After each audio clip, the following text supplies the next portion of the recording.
మీ business విస్తరించాలనుకుంటున్నారా? మార్చి 16-17న హైటెక్స్ లో franchise India biggest ఫ్రో expo.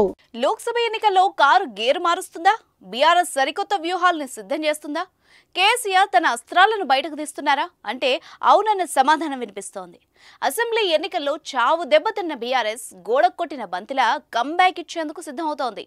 బీఎస్పీతో పొత్తు పెట్టుకుని సంచలనానికి తెరలేపారు సీఎం కేసీఆర్. అటు పొత్తుపై BSP chief RS Praveen Kumar మరోసారి క్లారిటీ ఇచ్చేశారు.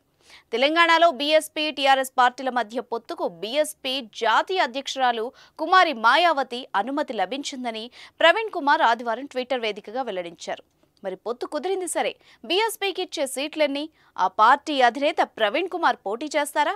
చేస్తే ఎక్కడి నుంచి అనే ప్రశ్నలకు మాత్రం ఇంకా సమాధానం రాలేదు. అయితే బీఎస్పీ ప్రవీణ్ కుమార్ ఓ నియోజకవర్గం నుంచి పోటీకి సై అంటున్నట్టు తెలుస్తోంది. ప్రవీణ్ కుమార్ పోటీ చేస్తే స్థానం ఏంటి? అక్కడ బీఆర్ఎస్ సీటును త్యాగం చేసే నాయకుడెవరు? Watch the story.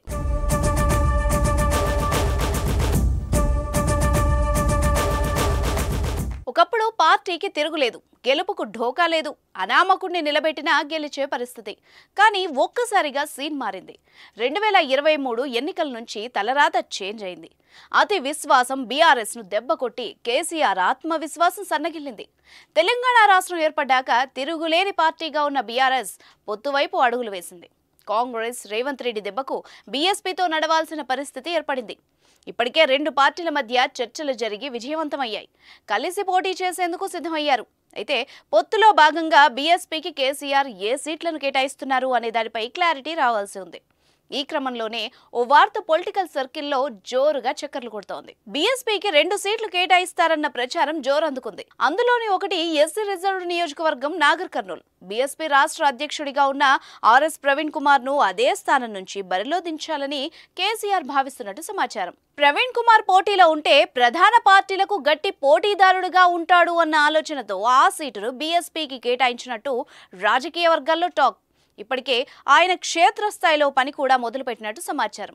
పెద్దపల్లి నుంచి కొప్పుల ఈశ్వర్ పేరు ఇప్పటికే ఖరారు కాగా, మరో ఎస్సీ రిజర్వ్డ్ నియోజకవర్గమైన వరంగల్ స్థానానికి అభ్యర్థిని ఖరారు చేయాల్సి ఉంది. ఒకవేళ నాగర్ కర్నూలు నుంచి కుదరకపోతే వరంగల్ నుంచి ఆర్ఎస్పీ పోటీ చేసే అవకాశం కూడా ఉంది. ఈ సీట్లతో మరో జనరల్ సీటును కూడా బీఎస్పీకి కేటాయిస్తారని వార్తలు వస్తున్నాయి. అయితే బీఎస్పీకి 1 సీట్ ఇస్తారా లేక 2 సీట్లు కేటాయిస్తారా అనేది అతి త్వరలోనే తెలిపోనుంది.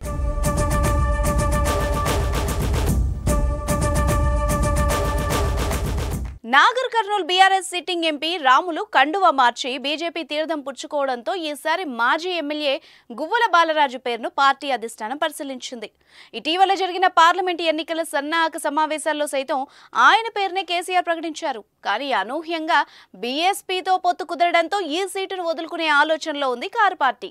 నాగర్ కర్నూల్ సిట్టింగ్ సీట్ కావడంతో పార్టీ ఓట్లతో పాటు దళిత ఓట్లు కలిసి వస్తాయని, పొత్తులో భాగంగా గెలుపు లాంఛనమే అని బీఆర్ఎస్ బీఎస్పీ భావిస్తున్నాయి. ఇక్కడ ఇంకా కాంగ్రెస్ అభ్యర్థి ఖరారు కాలేదు. పోటీ ఎక్కువగా ఉండడంతో హస్తం ఇటీవల విడుదల చేసిన లిస్టులో నాగర్ కర్నూలు ఎంపీ అభ్యర్థిని ప్రకటించలేదు. చూద్దాం మరి లోక్సభ ఎన్నికల్లో ఎలాంటి ఫలితాలు వస్తాయో.